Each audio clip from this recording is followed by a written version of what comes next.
Aujourd'hui, on va vous parler de stérilisation animale. C'est quoi la stérilisation? C'est d'enlever les organes reproducteurs des chiens et des chats. Pourquoi on fait ça? 3 raisons. Première raison, la plus importante, on veut diminuer la surpopulation animale puis diminuer l'abandon de nos animaux. Nos chiens et nos chats sont très prolifiques. Un petit minou, en fait 2 minous, laissés libres en nature, la première année, vont faire environ 12 bébés.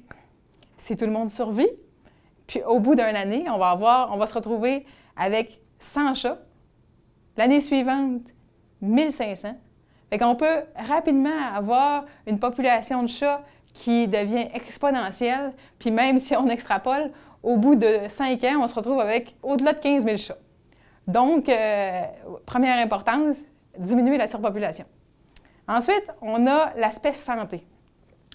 Faire avorter un chien ou une chatte ou une chienne, c'est très difficile. C'est pas comme l'humain. Il n'y a pas de médicaments sécuritaires.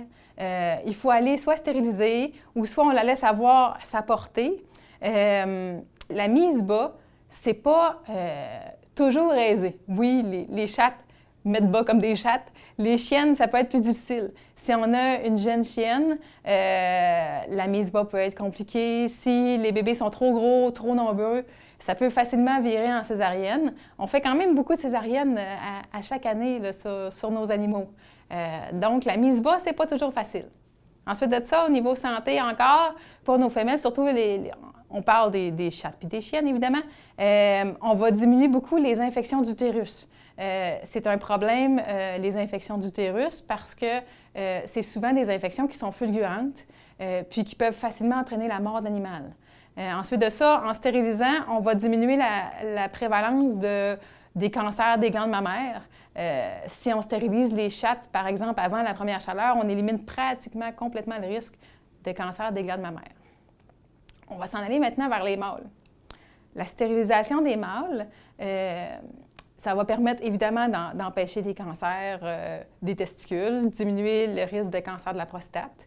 Les vieux chiens ont souvent des infections urinaires, des infections de prostate, des hernies périnéales. Tout ça peut être prévenu par la castration.